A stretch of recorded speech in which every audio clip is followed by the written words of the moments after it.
Tonight, honoring our country's fallen on this Remembrance Day.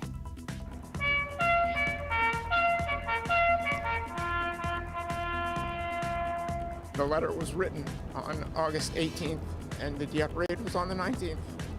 In Toronto, hundreds gathering at Old City Hall to pay tribute. This year also marking the 80th anniversary of the Dieppe raid, the deadliest day in Canada's wartime history. Plus, it had collided with a horse that was on the roadway. A Newmarket man is dead after a crash with a horse. York police now investigating after a herd of them escaped from a farm in King Township. And there is no excuse for opening the Greenbelt. Absolutely none. Some are questioning why the Ford government still plans to open up the protected Greenbelt when thousands of hectares of new urban land have been approved for development. Good evening, I'm Kelda Yoon. Remembrance Day ceremonies took place across the province today. In Toronto, hundreds gathered at Old City Hall to pay tribute to Canada's fallen soldiers. Now, this year also commemorating a somber anniversary. 80 years since the Dieppe raid, a battle that claimed the lives of more than 900 Canadians, many of them from Toronto. Ali Chiasson has more.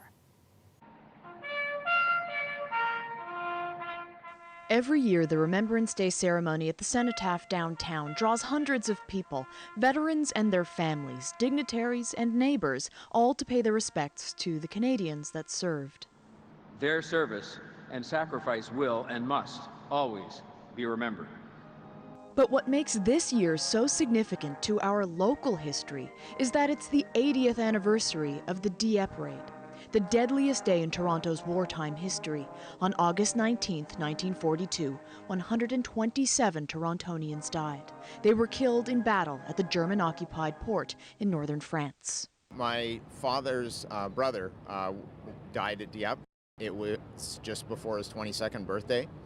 Ted White only found this out after his father passed away. I was looking through a bunch of his stuff, and I found a letter from his brother to him. And, sorry, I didn't even know he had a brother, because he never spoke of him. And the letter was written on August 18th, and the Dieppe raid was on the 19th. Today, White laid a wreath at the Cenotaph with his son Zachary, who's the same age his uncle was when he died at Dieppe. When I actually got a chance to go to Dieppe, and I visited his grave, and it was, to me, it was kind of a surreal experience, going and visiting someone who you know is family, and yet you've never met him before. It's really nice to be able to do something like this for him. Here at home, nearly 6,000 kilometers away. It's hard to fathom what people went through. This map shows the scale of their sacrifice. Each poppy represents a household of a fallen soldier. 2,900 Torontonians died in the First World War and 3,300 in World War II. Nearly 10,000 Torontonians have died in military conflicts overseas. I often wondered when I was in Korea, and I'm out there in the middle of the Yellow Sea in February, and it was cold, and I wondered, who in Canada, or do they all in Canada realize that we're out here? For Korean War veteran, 94-year-old Richard Ratcliffe, Remembrance Day ceremonies show that Canadians did and still do care. To see a sea of red and white and realize it's Canadian flags, wow, really something. We just don't have many of them left, so we need people to carry on the torch. Ali Chiasson, CBC News, Toronto. And a large crowd gathered for the national ceremony in Ottawa this morning.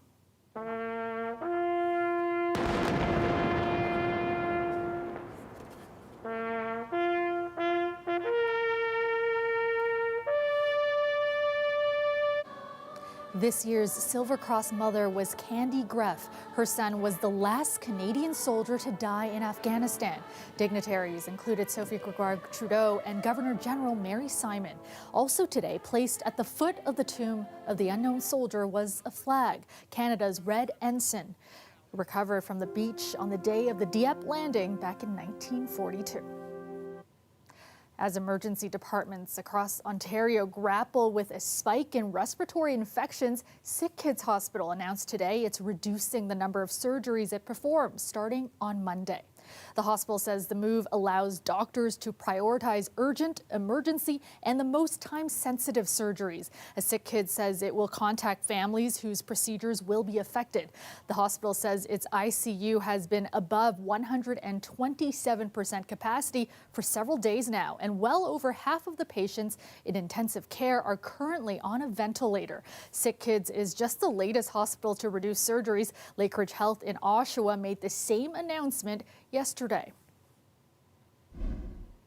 And meanwhile, the pediatric units at Mississauga Hospital and Credit Valley Hospital are being consolidated. Now that means all patients will be cared for at Credit Valley. Trillium Health Partners says by working together on one site, the hospitals can ensure that the same number of beds are available to children in need. A Newmarket man is dead after a crash with a horse in King Township. It happened early this morning. The horse, one of many that had escaped from a nearby farm. It also died in the incident that York police are now investigating. Greg Ross has the latest. This cell phone video shows the aftermath of a deadly crash early this morning on Davis Drive near Keele Street. Yeah, it's pretty crazy. A car ended up on its roof directly in front of this man's house. This cell phone footage was taken by his father. Police say a 60-year-old man from Newmarket was behind the wheel of the car when it struck a horse at about 2:30 this morning. Once the vehicle struck the horse, it then traveled past the horse, hitting a culvert on the side of the road, at which point the driver became ejected from the vehicle. Police say the man was taken to hospital without vital signs, where he was later pronounced dead. Could have been anyone, but yeah, it's just worrisome, right? Sad. This man says it's possible the driver wouldn't even have seen the horse because it's so dark on this road at night. Yeah, pitch black, basically. Residents in the area are now asking why there were dozens of horses roaming the streets in the middle of the night. The horses came from this farm on Jane Street and Davis Drive that breeds thoroughbred racehorses. The owners of the farm would not talk to us on camera, but we're told a total of 32 horses escaped. This footage from a doorbell camera was captured in a neighborhood that is nearly 8 kilometers from the farm.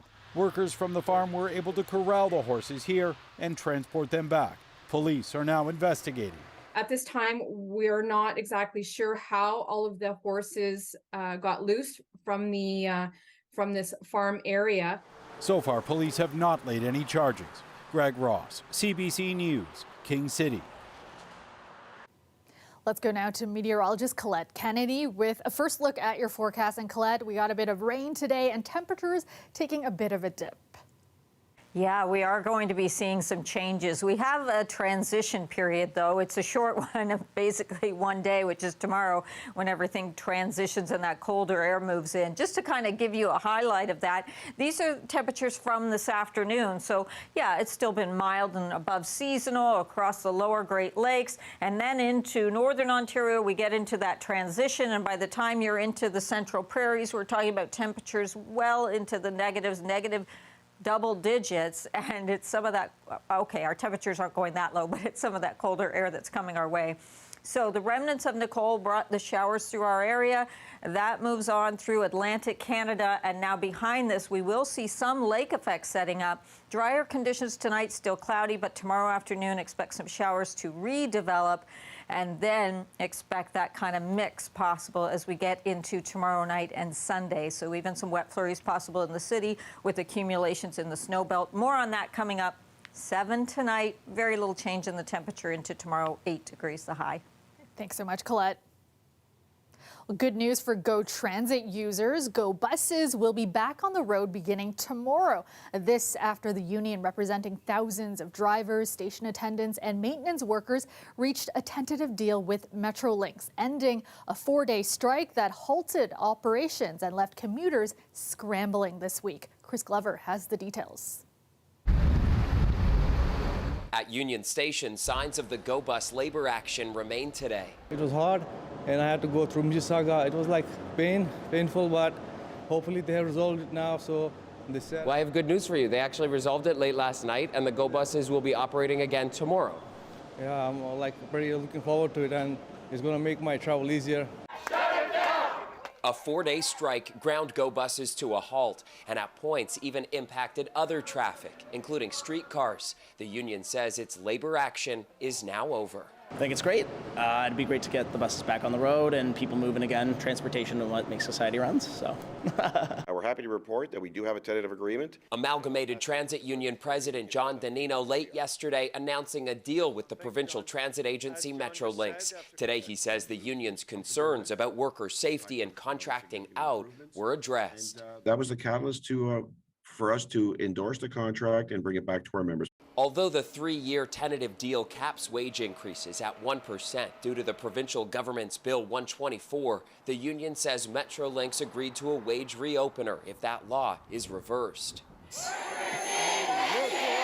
CUPE's recent education worker mega protest against the provincial government pushed Metrolinx to change tactics, the union thinks. This government has created a crisis, and labor is responding in unprecedented ways, and governments are being forced to rethink their position and work with labor. No interviews from Metrolinx today, but in a statement, the agency wrote, "This is good news for our ATU employees and our customers." After months of intense negotiations, more than 2,200 Go workers, including bus operators and maintenance workers, walked off the job last Sunday. A strike this commuter thinks should never have been allowed. From my perspective, it shouldn't have happened because, people travel a lot these days. Some staff are back today with bus service resuming at 3 a.m. tomorrow. The union says it expects members to ratify the contract in the coming days. Chris Glover, CBC News, Toronto. CBC Toronto has learned that on the same day the Ford government announced its controversial plan to develop parts of the Greenbelt, it also approved thousands of hectares of new urban land in the Greater Toronto and Hamilton area. With this new land available for development, some are now asking why the government still wants to open up the protected Greenbelt. Trevor Dunn reports. It's more than 15,000 hectares of rural and natural areas redesignated for development. Added up, the newly approved urban land would be larger than Vancouver or Etobicoke. Some municipal leaders say it's more than enough room to grow. I feel sick about it, to tell you quite honestly. What it tells me is there is no excuse for opening the Greenbelt. Absolutely none. The urban expansion was done through municipal official plan updates that required provincial approval, with the government signing off on the expansion November the 4th, the same day its Greenbelt plan was announced. We are going to make sure we get housing built. 15 areas of the Greenbelt are being opened up for housing development, while at the same time, nearby municipalities are getting a lot more land for that same purpose. In Peel, more than 4,600 hectares of new urban land will be added. In York Region, the urban area will grow by more than 3,800 hectares. Halton Region is adding 3,300 hectares, Hamilton 2,200, and Niagara more than 1,100. In each case, the province added more urban land than what local governments asked for. There's been numerous studies that have shown there is plenty of land within existing urban boundaries. Ontario Green Party leader Mike Schreiner says with even more land now available for development, the government should back off the Greenbelt. What they're pushing is really a plan to benefit a handful of land speculators, and we, the people of Ontario, are going to pay the price for that, and it's completely unnecessary. The Ministry of Municipal Affairs and Housing wouldn't provide the amount of newly urbanized land being added to the region even though it approved the plans. CBC Toronto got the numbers by requesting them from each municipality. Asked why the government is opening up the Greenbelt when it has thousands of hectares of nearby land available, Minister Steve Clark responded that the government is considering every possible option to get more homes built faster. Trevor Dunn, CBC News, Toronto.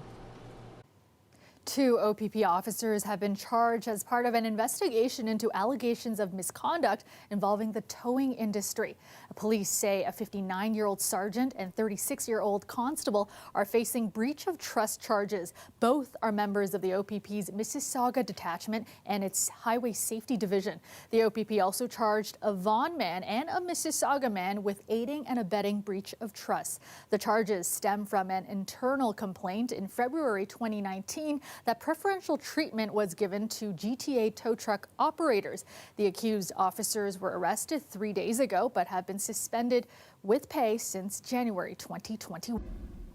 Welcome back. Canada's only national charitable program dedicated to helping people manage the appearance-related effects of cancer returned with its signature event tonight. After a 2-year hiatus due to the pandemic, the Mirror Ball, hosted by Look Good, Feel Better, brought together cancer patients, their families, and the beauty industry to empower women to be themselves. Dale Manukduk was there.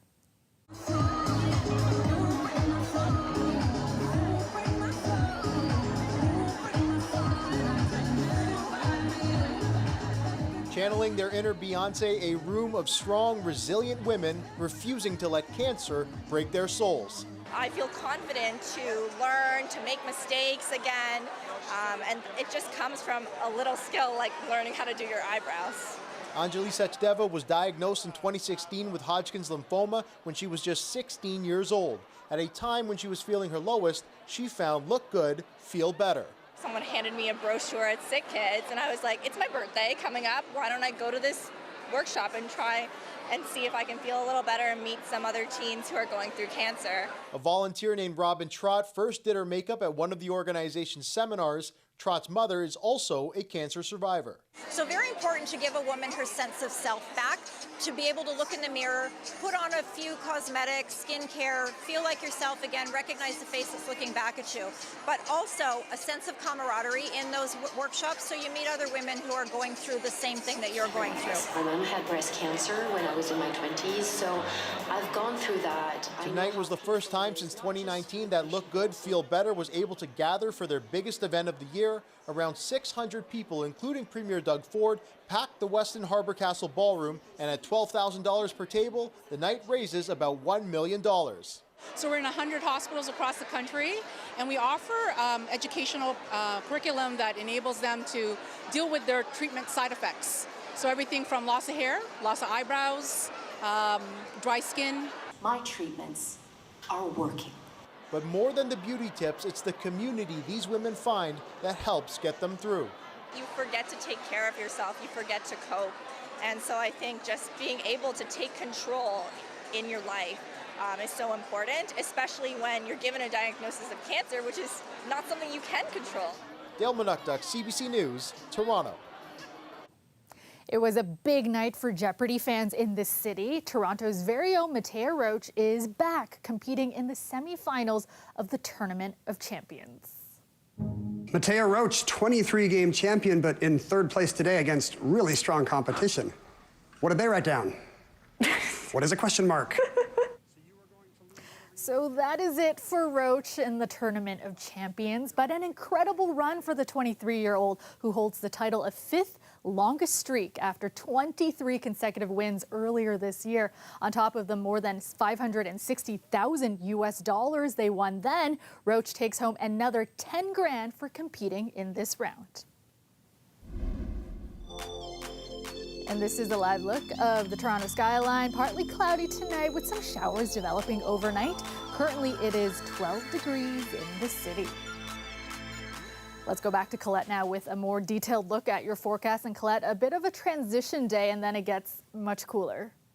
Yeah, just when you compare yesterday to what's coming into Saturday night and Sunday, it's a really extreme change. But there is the kind of day tomorrow to sort of work our way into it. We've got some kinks in the jet stream, and just remembering the jet stream divides the colder air to the north from the warmer air to the south, but it's also the storm track for systems that we're seeing. That deep trough through the prairies and that very cold air that's in place, and milder where that tropical air mass has been moving through are the remnants of Nicole. And as we move into the weekend, we see that leveling off a little bit, but essentially the colder air spreading eastward. So kind of takes its time transitioning. We'll get a cold front moving through and the winds changing direction tomorrow, breezy at times, and then that cold air really comes in. And once it does and sets up over the Great Lakes, that's when we start to see some changes in the type of precipitation. So there goes the heavier rain. Tomorrow afternoon, we could still see a few showers kind of redeveloping through the area. You see that. And then if I freeze this here by tomorrow evening, it's not showery activity. Now, it may be kind of wet flurry and then wet snow that we see moving in. But in the lee of Lake Huron and around Georgian Bay, that's when we start to get into some of that accumulating closer you are to the lake there. But some of those streamers at times giving some flurries or a burst of flurries down even into the city. So that's possible. And along the north shore of Lake Erie, could even see a flurry back towards the Windsor area. So do be aware of that and just be ready for the chillier temperatures that we'll be experiencing too, because we're going to be seeing our overnight lows dropping into the negatives. Overnight tonight, those temperatures is so different in terms of what's happening across not even the province, but the lower Great Lakes. I mean, look at the overnight temperatures, Ottawa and Bancroft and Kingston, then around 7, 8, nearly steady tonight with our temps through the GTA, but the cold air already making its way into Windsor with a low of 2. 8 tomorrow for the city, flurries on Sunday 4, and then there come those cooler nights and cooler days, a little bit below seasonal even for the daytime highs, Kelda. All right, thanks so much, Colette. Some legends of the game are about to be inducted into the Hockey Hall of Fame. The ceremonies kicked off today. This year, they'll also recognize a Toronto man who never actually played in the NHL. Reinvented himself over and over again, and he wanted to make sure that others had an opportunity to grow and to be the best of who they could be. That's the daughter of the late Herb Carnegie. Carnegie is being inducted into the Hall of Fame on Monday. The son of Jamaican immigrants, Carnegie was born and raised in Toronto, but anti-Black discrimination kept him from playing in the NHL. Nonetheless, Carnegie worked to improve diversity in the game. He died in 2012. Also being inducted Monday, Daniel Alfredson, Roberto Luongo, and Daniel and Henrik Sedin. And there are only a couple days left to visit the Royal Agricultural Winter Fair. The fair, which is celebrating its 100th anniversary, runs until Sunday with plenty of fun for the whole family. Winston is excited to meet everybody this weekend. He's soaking up every last day of the fair. I think we wanted to come and see in more of the horse world and experience and also because Alana's here. And also because our coach is here. Well, yeah, you don't understand any of these things in the city, whether the sheep or the cows. The fair is going on at the Enercare Center at Exhibition Place, featuring farm animals, competition, and lots of food. It's the first time the fair has been back in the city after pausing due to the pandemic in 2019. And that is our show for you tonight and for the week. Thank you so much for watching. I'll see you back here on Monday. Have a great weekend, everyone.